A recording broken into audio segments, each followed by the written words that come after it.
Welcome to my channel, where we explore the most important topics of English literature in a simple, clear, and exam oriented way. In today's video, we are going to discuss the Romantic Age, one of the most influential periods in the history of English literature. The Romantic Age marked a literary revolution where emotion replaced reason, imagination replaced rules, and nature became the central source of inspiration. It rose as a reaction against the rigidity of the neoclassical age and the harsh realities of the Industrial Revolution. Romantic writers believed that poetry is the expression of deep personal feelings, beautifully described by William Wordsworth as the spontaneous overflow of powerful emotions. Themes like nature, freedom, childhood, love, beauty, and individualism dominate this age. Poets such as Wordsworth, Coleridge, Shelley, Byron, and Keats reshaped English poetry and made the Romantic Age a golden age for a lyrical poetry. In this video, we will cover historical background, major characteristics, important romantic poets for competitive exams. So stay tuned till the end for a complete and clear understanding of the romantic age. जैसे कि आप देख सकते हैं introduction में सामने slide पे लिखा हुआ है रोमांटिक एज जो है वो कब से कब तक चला है दैट वाज फ्रॉम 1798 टू 1832 और इसके इंट्रोडक्शन में हम देखते हैं the romantic as is one of the most important periods in English literature it began with publication of lyrical ballads मतलब कि जो रोमांटिक एज की शुरुआत हुई है वो किससे हुई है लिरिकल बैलेट से हुई है जो कि कब लिखी गई 1798 में और दो लोगों ने मिलके इसको लिखा लिरिकल बैलेट जो है रोमांटिक एज से सबसे इम्पॉर्टेंट क्वेश्चन है पूछा जाता है बार बार और कौन लिखा है इसको this is written by William Wordsworth and S T. Coleridge ये दोनों लोगों ने मिलके इसको लिखा है एंड एंडेड अराउंड 1832 और कब लगभग ये एंड हुआ लगभग 82 में क्या एंड हुआ रोमांटिक एज और किसके साथ इसका समापन हुआ with the death of sir Walter Scott and the reform bill अब देखते हैं कि रोमांटिक मूवमेंट आखिर क्यों हुआ The Romantic movement was a reaction against neoclassicism, reason, order and artificiality. क्यों हुआ था ये लोग नियोक्लासिज्म के खिलाफ ये अपनी आवाज़ उठाए थे रीज़न के खिलाफ और जो उस दौरान ऑर्डर और आर्टिफिशियलिटी चलती थी उसके अगेंस्ट में और ये क्या एम्फसाइज्ड किया ये जो है हमारा रोमांटिक एज इसने एम्फसाइज्ड किया हमारे इमोशन इमेजिनेशन नेचर इंडिविजुअलिज्म और साथ ही साथ फ्रीडम ये सब जो है हमारा रोमांटिक एज में शुरू हुआ अब हम बढ़ते हैं अपने हिस्टोरिकल बैकग्राउंड की तरफ अब जो हमारा हिस्टोरिकल बैकग्राउंड है ये देखिए बहुत सारे रीज़न से जो है हमारा रोमांटिक एज शुरू हुआ था जिसमें जो सबसे पहला कारण है 4 हिस्टोरिकल इवेंट्स जो थे ये कारण है किसके रोमांटिक एज के निकलने के बनने के या शुरुआत होने के तो जिसमें से सबसे पहला है फ्रेंच रेवोल्यूशन जो कि 1789 में हुआ था तो इसका क्या आइडिया था ideas of liberty equality fraternity ये इनसे इंस्पायर थे दूसरा inspired poets to support freedom and human rights जो कि फ्रेंच रेवोल्यूशन के साथ जो पोएट्स थे वो किस पे लिखने लगे फ्रीडम पे और ह्यूमन राइट्स पे सेकंड इंडस्ट्रियल रेवोल्यूशन भी इसका कारण बना क्यों क्योंकि इंडस्ट्रियल रेवोल्यूशन के दौरान growth of factories and machines बहुत सारे फैक्ट्रीज और मशीन्स जो है वो उनको बढ़ाया गया और लेकिन जो राइटर्स थे उन्होंने इसका अपोज किया क्योंकि romantic writers opposed industrialisation and praised nature. ये लोग जो है इंडस्ट्रियलाइजेशन का अपोज किया और नेचर को प्रेस किया। अमेरिकन वॉर ऑफ इंडिपेंडेंस, ये हमारा तीसरा कारण है। इसमें क्या हुआ, जो कि 1776 में हुआ था, ये जो था वो encouraged डेमोक्रेटिक आइडियाज़। ये जो है जितने भी डेमोक्रेटिक आइडियाज़ थे उनको बढ़ावा देते थे। और हमारा चौथा कारण है political operation in England. Political operation क्या होता है, राजनीतिक उत्पीड़न। जो राजनीतिक उत्पीड़न हुआ था उससे जो है उभरने के लिए जो है रोमांटिक एज की शुरुआत हुई थी। द पोएट रेट्स voice against injustice and tyranny. Tyranny का मतलब होता है अत्याचार, आप लोग जानते होंगे। अब हम बढ़ते हैं मीनिंग ऑफ रोमांटिसिज्म। क्या होता है मीनिंग रोमांटिसिज्म का? देखिए, romanticism is not related to love stories only. ये सिर्फ और सिर्फ रोमांटिक नाम से लव स्टोरीज ही नहीं इंडिकेट करता। It is a literary and intellectual movement that focuses on. ये जो है, जो लिटरेरी और इंटेलेक्चुअल मूवमेंट्स हुए थे जिन पे ये फोकस करता है। जैसे कि किन चीज़ों पे? Imagination over reason, emotion over intellectual, nature over city life, individual freedom over social roots. जैसे कि जो इमेजिनेशन है उसको महत्व दिया गया, ना कि रीज़न को। इमोशन को प्रायोरिटी दी गई, ना कि इंटेलेक्चुअलिटी को। नेचर को जो है ज़्यादा प्रिस्क्राइब किया सिटी लाइफ से, और साथ ही साथ अपना इंडिविजुअल फ्रीडम को सोशल रूल्स से। अब हम लोग बढ़ते हैं, जो साइलेंट फीचर्स थे रोमांटिक एज के वो क्या थे? Love for nature. सबसे पहली बात कि हमारे नेचर से जो लव था उसको दिखाया किसने? हमारे वर्ड्सवर्थ जी ने। Nature is shown as a living spiritual force. Nature ही हमें जीवन देने में प्रोत्साहित करता है और साथ ही साथ स्पिरिचुअल फोर्स को कनेक्ट करता है। दूसरा है फीचर इमेजिनेशन। और चूँकि हम इमेजिनेशन जितना करेंगे that is superior to reason. ये किसने कहा है? ये कॉलरिज ने कहा है कि भाई imagination is superior to reason. तीसरा है इमोशन एंड सेंसिबिलिटी।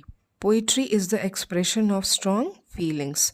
पोइट्री एक तरीके का एक्सप्रेशन होता है किसका? स्ट्रॉन्ग फीलिंग्स का। जब हम पोइट्री पढ़ते हैं तो हम उस काव्य में लीन हो जाते हैं। तो एक तरीके कहा जाए कि ये भी कारण था, इमोशन ऑफ सेंसिबिलिटी। अब जो है हमारा चौथा कारण क्या है? Subjectivity. Focus on personal experiences and feelings. किस पे करता है फोकस? ये पर्सनल एक्सपीरियंसेस और फीलिंग्स पे। और जो फिफ्थ है रिवोल्ट अगेंस्ट न्यू क्लासिकल। इसके पहले वाला जो एज चल रहा था उसके अगेंस्ट में भी इसको लाया गया। क्या हुआ था? उसके लिए क्या किया इन लोगों ने? जो स्ट्रिक्ट रूल्स बनाए गए थे, ऑर्डर बनाए गए थे, और क्लासिकल इमिटेशन। आप लोग सोचते होंगे क्लासिकल इमिटेशन का मतलब क्या होता है? ये जो होता है, ये पुरानी जो महान कलाकृतियाँ हैं या फिर शैलियाँ हैं उनकी जो नकल करना और उनसे प्रेरणा लेकर जो नई रचनाएं की गई उसके अगेंस्ट में है ये लोग नेचर से प्रभावित थे। अब हम चलते हैं interest in common man, simple language and rustic life. जो सिंपल लैंग्वेज जो कॉमन मैन बोलता है और अपनी जो नॉर्मल लाइफ जीवन बिताता है उस पे आधारित था। उसके बाद super natural elements. Super natural elements आप क्या समझते हैं इससे? सुपर नेचुरल एलिमेंट्स ऐसी घटनाएं होती हैं या फिर प्राणी होते हैं या फिर शक्तियां जो प्राकृतिक नियम से परे होते हैं, जिन्हें विज्ञान या सामान्य अनुभव से समझाया नहीं जा सकता है। जैसे भूत प्रेत हो गया, जादू टोना हो गया। ये सारी चीज़ें जो हैं इंक्लूडेड थी किस में? कॉलरिज के पोइट्री में। फिर जो एट्थ हमारा फीचर है वो मेडिवलिज्म है। इसमें जो मेडिवल पास था जो कि जिसमें कीट्स और स्कॉट्स जी इंटरेस्टेड थे, इसीलिए इसको शुरू किया गया। और लास्ट जो है हमारा individualism and freedom, emphasis on personal liberty and self expression. मतलब अपने खुद की लिबर्टी और अपना एक्सप्रेशन जो हम खुद व्यक्त कर सकते हैं उस पर ज़्यादा फोकस किया गया। अब देखिए जो मेजर रोमांटिक पोएट्स थे वो दो जनरेशन में डिवाइडेड थे, दो जनरेशन में डिवाइडेड थे। अब हम पढ़ते हैं जो फर्स्ट जनरेशन के पोएट्स थे उनके बारे में। जो हमारे फर्स्ट जनरेशन के पोएट्स थे वो है हमारे सबसे पहले विलियम वर्ड्सवर्थ। ये इनका जो पीरियड है वो 1770 से लेके 1850 तक है, और इनको क्या कहा जाता है? Poet of nature. ये क्वेश्चन बहुत बार पूछा जा चुका है। इनका कब बर्थ हुआ था? 1770 में। कब डेथ हुई थी? 1850 में। और इनका जो फेमस वर्क है वो लिरिकल बैलेड्स विद कॉलरिज। ये बहुत ही इम्पॉर्टेंट है। ये लिरिकल बैलेड हमने शुरू में इंट्रोडक्शन में पढ़ा कि ये एस टी कॉलरिज के साथ मिलके लिखा इन्होंने। फिर उसके बाद टिंटन एबे, ये इसी के सीरीज़ है। फिर उसके बाद द प्रोलूड, फिर उसके बाद ओड इंटीमेशंस ऑफ इमोरालिटी, फिर उसके बाद ल्यूसी पोएम्स। और इनकी अपनी पोइटिक थ्योरी क्या थी? ये क्या बोलना चाहते हैं पोइट्री के बारे में? Poetry is the spontaneous overflow of powerful feelings. ये इन्होंने कहा। साथ ही साथ लैंग्वेज ऑफ कॉमन पीपल। ये भी चाहते थे कि जो भाषा है वो आम लोगों को समझ में आए। और इनका जो सबसे बड़ा मॉरल टीचर है वो कौन है? नेचर। और ये सबको ये भी बताना चाहते हैं कि नेचर से खूबसूरत चीज़ कुछ और नहीं है। इसीलिए nature as a moral teacher ये समझते थे। अब हम चलते हैं अपने फर्स्ट जनरेशन के सेकंड पोएट पे। हमारे फर्स्ट जनरेशन के सेकंड पोएट हैं हमारे S T Coleridge. S T Coleridge जो है हमारे, इनका जो डेट ऑफ बर्थ है that is from 1772 to 1834, and he is known as poet of supernatural and imagination. इनको कौन सा पोएट कहा जाता है? Poet of supernatural and imagination. इनके फेमस वर्क्स जो हैं the rhyme of ancient mariner, ये सबको पता होगा, कुबला खान, क्रिस्टाबेल और बायोग्राफिया लिटरेरिया। क्रिटिकल वर्क है इनका, इससे बहुत बार क्वेश्चन बनता है। और the rhyme of ancient mariner से भी इनका कंट्रीब्यूशन क्या क्या है? Concept of primary and secondary imagination और सुपर नेचुरल मेड बिलीवेबल। इन्होंने कोशिश किया कि सुपर नेचुरल जो है उसको बिलीव किया जाए, उसमें बिलीव लोग कर लें। उसके बाद जो है रॉबर्ट साउदे, ये 1774 से लेके 1843 तक। इनको क्या कहा जाता है? Poet laureate. और इनको he is known for prose than poetry. इनको प्रोज के लिए ज़्यादा माना जाता है पोइट्री से कंपेयर में, और कंसिडर्ड लेस इम्पॉर्टेंट पोइटिकली। इनको थोड़ा सा कम कंसिडर्ड किया जाता है, बट क्वेश्चन इनसे रिलेटेड आता है क्योंकि पूछा जाता है कि पोएट लॉरेट किसको कहा जाता था, तो आप लिखेंगे रॉबर्ट साउदे को। अब हम जो सेकेंड जनरेशन के जो हमारे पोएट्स थे उन पे चलते हैं। इसमें से हमारे जो चौथे नंबर के फेमस हैं रोमांटिक एज के, वो कौन है? लॉर्ड बायरन, 1788 से लेके 1824 तक। इनको क्या कहा जाता है? Poet of revolt. और इनके फेमस वर्क हैं चाइल्ड हेरोल्ड्स, पिलग्रिमेज और डॉन जुआन, शी वॉक्स इन ब्यूटी। ये इनका बहुत ही फेमस ये हमारे पोएट हैं। इनके बारे में हर साल क्वेश्चन अगर रोमांटिक एज से आता है तो इनको ज़रूर पूछा जाता है। और इनका कॉन्सेप्ट क्या है? बायरॉनिक हीरो, प्राउड, रेबेलियस, मिस्टीरियस। ठीक है, ये रिवोल्ट के लिए जाना जाते हैं। और इनके जो कॉन्सेप्ट है वो प्राउड है, रेबेलियस है, मिस्टीरियस। पर्सी, हम अब चलते हैं पर्सी बेसी शैली, जो कि 1792 से लेके 1822 तक था। इनको क्या कहा जाता है? Poet of revolution and idealism. इनको क्या कहा जाता है? Poet of revolution and idealism. इनके जो फेमस वर्क्स हैं वो क्या हैं? Ode to the west wind, Prometheus unbound, और साथ ही साथ नेक्स्ट है इनका to a skylark. To a sky lark.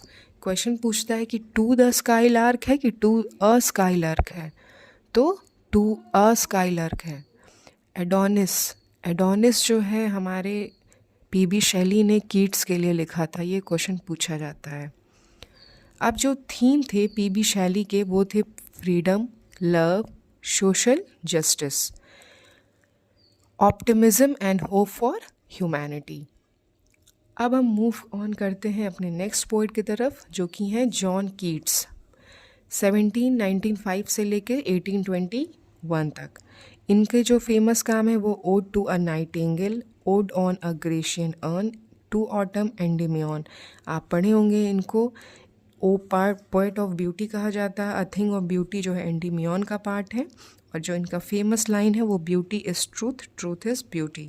इनका जो कॉन्सेप्ट है नेगेटिव कैपेबिलिटी का, ये बहुत बार पूछा जाता है। John Keats is known as concept of having negative capability. ये इवन JRF नेट में भी क्वेश्चन पूछ चुका है।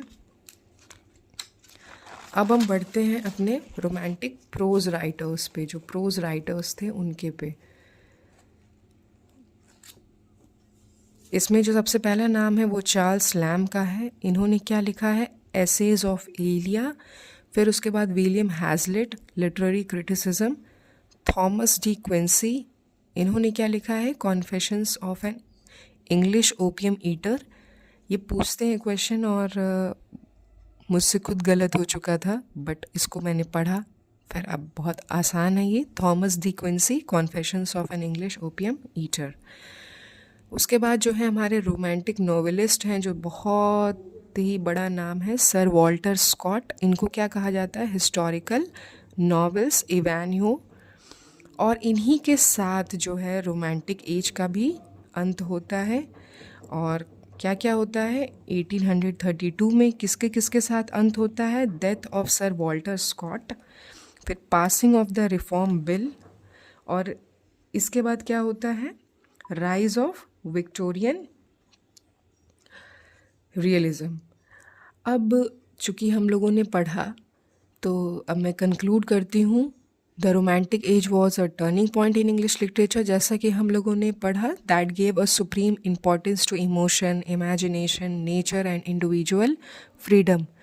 It broke away from rigid literary rules and allowed poets to express their inner feelings and personal experiences. Through the works of Wordsworth, Coleridge, Shelley, Byron, Keats, this age enriched English poetry and truly became the golden age of Romanticism.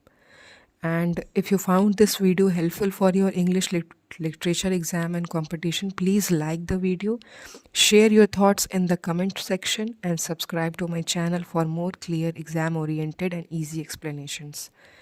Don't forget to press the bell icon so you never miss any important literature updates. Thank you for watching. Keep learning, keep imagining. Thank you.